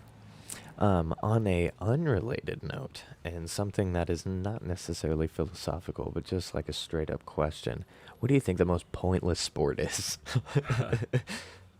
The most pointless sport. Yeah, like, not necessarily pro, but just like, man, I would never personally play that. Well, there's a lot of sports that are kind of on the cutoff, right? Right, right. So there's sports that were really popular at one point in time but aren't so popular right now, like wrestling, for example. Oh, yeah. Wrestling was really big in the like early 90s, 2000s, huh? Well, I mean, it's been big since Greco-Roman times. Ooh. You know? So now it's starting to seem like fade away from colleges and stuff like that. Yeah. Dwindling away from high schools, too. So I'm not one to say what the most useless sport is. I think society kind of has a say on that based off of interest. Valid. They made cornhole a sport. I mean, that's on ESPN. So Is it really? Yeah. Wow. Do you think that in the near future that there's going to be like sports that are more orientated for the mind rather than the physical adversity of a human? Well, that'd be video games, wouldn't it? I believe so. Video games are only physical through your hand and brain. Very true. Hand-eye coordination, thought patterns. So that's a mental game. Yeah. But yeah, mental stimuli. We got the Oculus Ooh, virtual realities that are pretty legit. That's people love. Have you used one?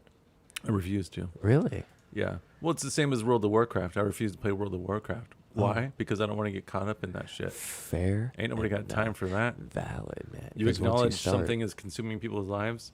You have to think hard and long about whether or not you want to jump into that pool. Yep. That's very true. Okay. Out of all the trends that have happened in fashion, what do you think the most like specific, I don't know, like potential fashion wave is going to be next? Because I feel like the next wave of fashion is going to be like neon colors. I think neon colors are going to come back. Oh yeah, I'm bringing the 80s back. I think so. Well, it is all cyclical, right? As I far think as so. fashion goes, as far as human interest goes, music, it's all cyclical. It all comes back and goes, comes back and goes. Yeah. So yeah, I feel like pretty techno soon and- baggy jeans will be back. Whoa. You know. Yeah, that's going to be cool. So yeah, let's get some Jenkos. They're gonna go in style in 15 years from now. Yeah. Better buy your Jenko stock now, bro. Oh, imagine if that actually happened and like people had like, oh yeah, I have the OG. OG Jenkos from the They're early worth- 90s. They're worth so much more than those Yeah, new ones. that's the new Jenkos. That's so Get your funny. new shit out of here, bro. Okay, on that note, in terms of cars, what do you think the new classics are gonna be? Because we got like the Barracuda and like, you know, those old school fucking Camaros and Some 80s nice- cars are going to be classics, I think. Oh yeah, You know, Monte Carlo. dude, yeah. I love a Monte Carlo. Those are Some of the badass 80s whip. vehicles were pretty nice. 90s and 2000s, it got pretty boring. They were boxy. Yeah. They were boxy, man. We're still only at 139. Damn. It's really hard to get a fucking one subscription. It's okay. We're not stopping this live stream until we get to 140, motherfuckers. Yeah. Oh yeah. So we gotta get one more sub. Invite your grandma. One sub. We've had 3 steady people watching this whole time. Thank you so much for watching. So whoever you 3 people are that made it throughout this entire fucking live stream, bruh, hats off to you. You should Yeah. comment in the Yeah. YouTube comments. Yeah, that way we can interact with Yeah, you. show yourself. Yeah, show yourself. I think honestly, let's be honest, man. If we're gonna be real on classic cars, I think the new classic cars are gonna be fucking Honda Civic, dude. Yeah, Honda Civic, Honda Accord. Yep. You got the Honda Accord with the lights that went up and down. Those Or a would be Honda classic. Prelude. Yep. A Honda Prelude, yeah. Or maybe even a Mazda RX-7. Yeah, exactly. Mazdas are nice cars. They seem to be aging well. Yeah. Or maybe a... oh, dude, this is already a classic, but like a Nissan Skyline. Yeah, for sure. Yeah. Mm-hmm, mm-hmm. I also feel like for some reason, there's gonna be a lot of fucking Dodge and Chevy and fucking Ford. Yeah, I can see that. Well, not Ford. Ford doesn't last more than 10 years. Yeah, no. Everybody knows that. You can't have a classic car that won't last The trucks. past 10 years. I think the trucks will barely make it. Because I don't like those new trucks, dude. They look so bad. They look so Yeah, bad. they do. In terms of, weed strains, what is the most hands down best weed of your life? Some of my favorite strains that I would rate: Yeah. Super Lemon Haze, Blue Dream, Ooh. Dutch Treat, Ooh. Orangutan, Nice. Orange Blossom, fucking Gorilla Cookies, Deep Sea. Deep Sea from Falcon is so good. Yeah. I usually like Gushers, Runts. Have you had runts from House of Cultivar? I don't think so. It was pretty tasty. Nice. I'll have to try to bring some over sometime. Let's see here. Out of all the, let's say local, within the, like, I would say 100 miles, what's the best farm in your opinion right now? Well, it's hard to say. I don't know how far Falcana is, but Ooh. I think Falcana is a good farm. Mm-hmm. Pesticide-free, Yep. Green Clean certified. They also make their packaging biodegradable. Oh, yeah, dude. Which is a plus. They're very earth-friendly, medical-grade cannabis. Their bud is so beautiful. It's fluffier. I like that. I like fluffier buds It's instead of dense nugs. I agree. VP Cannabis is in Bremerton. They're really good. 100% hydro. They're really damn good. Their GMO is probably my favorite. Fireline is a good one. Ooh. Heavenly is a good one. Freddy Fuego. Freddy Fuego is a good one. Freddy Fuego is absolutely amazing. I'm a Freddy fanboy though, so just saying though. Yeah. But yeah. Oh man.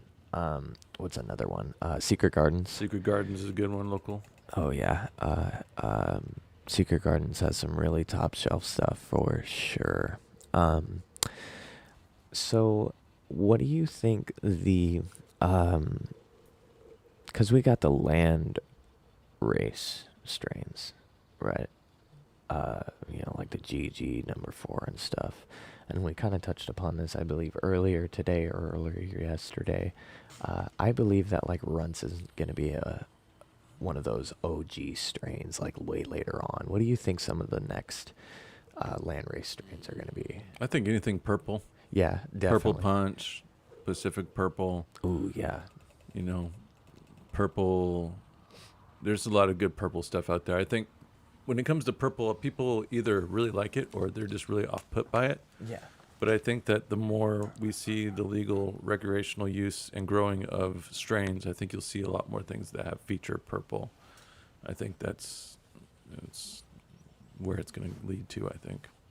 I think it's going to be one other strain that I notice a lot of, Wedding Cake. Wedding Cake, yeah. And I love Wedding Cake. It's really good. Nothing wrong with it. Very solid, and it crosses well with other strains. Oh, yeah. I don't know if I had touched upon this in this live stream, but I know that yesterday I'd said that I was going to roll a blunt when I got home. Just a little update on that. It went horrible. I put way too much weed in it. Yep. So I am going to probably after this live stream today, I think I'm going to make the investment of a 24 karat wrap. No, that way, bro. if I fuck up, oh, dude, there's too much pressure. Well, I can't. if you get the 24 karat wrap, you better let me at least roll one of those bad boys. Oh yeah. I'll infuse the shit out of that. We'll have a good time with that. That'll be a great episode on the podcast show for sure. Yeah, dude, I'll save a couple if I get some for sure. Heck yeah. Oh, and yeah. we'll only put the best, most expensive weed in it too. Oh, dude, yeah. That sounds bomb.com. So I don't think we're gonna get to 140, and I gotta take a piss. Oh, no worries. So if you want to use the restroom, you can. I can try to hold her down. If not, then we can. oh, I'm good. interview. I guess still gotta go to the store. Oh, for sure, for sure. I forgot I got shit to do today. Me too. But hey, we tried to get to 140, man. Almost. Maybe talking about deep shit wasn't the best way to get to 140. Yeah. But yeah, I had a good time though. Oh so. yeah. And we got baked too because these guys Yeah. had some great flour. Shout out again to Fleek Leaf Cannabis, man. Oh, That 5 is- out of 5. That's definitely 5 out of 5 Tommy Chongs on all the strains, and also it's up there for fucking strain of the year so far. So Wow. we still have 6 more months to go. Ooh. We're at the halfway point, so Nice. we'll be able to determine strain of the year, and I think could potentially be one of these strains. I think honestly, for that 24 karat wrap, we should Fleek do. makes sense. We should do strain of the year with that Oh yeah, because then it's like a victory. every year. Yeah, a victory. yeah, every year. Give it the gold treatment. Yep, because then that way it's a very special occasion. And to be honest, if this flower was in one of those wraps, that would be amazing. Yeah, Fleek would be good in gold. Oh, yeah. wraps for sure. But yeah, so shout out to the 3 people that have been watching. Thank you. We tried to get to 140 subs, so if you're watching this video, please subscribe if you haven't already. Help us get over 140, and then we'll get to 150, and then 160 and beyond. So Oh yeah. and then maybe if we're lucky, we get enough subs, get a nice following, we can get some celebrity guests on here and do some virtual smoke sessions. So, Oh yeah. but yeah, I had a good time. I'm still fucking ripped. Me too. I got the bunchies, I got cottonmouth, I got a piss. So Fair enough. I think that's a good time to wrap her up. Fair enough. Oh man. All right, thanks Nick for joining me. You want to give a quick shout out? Yeah, a quick shout out. Thank you to Caffeine because extremely caffeinated today. Also, big shout out to Cannabis because nice wake and bake with my caffeine this morning. Yeah, without cannabis, what would we be? Nothing. Nothing. Exactly. All right, have a good day, everybody. Have a good one. Cannabis runs the world. Oh yes. It's like the Cannabis Illuminati.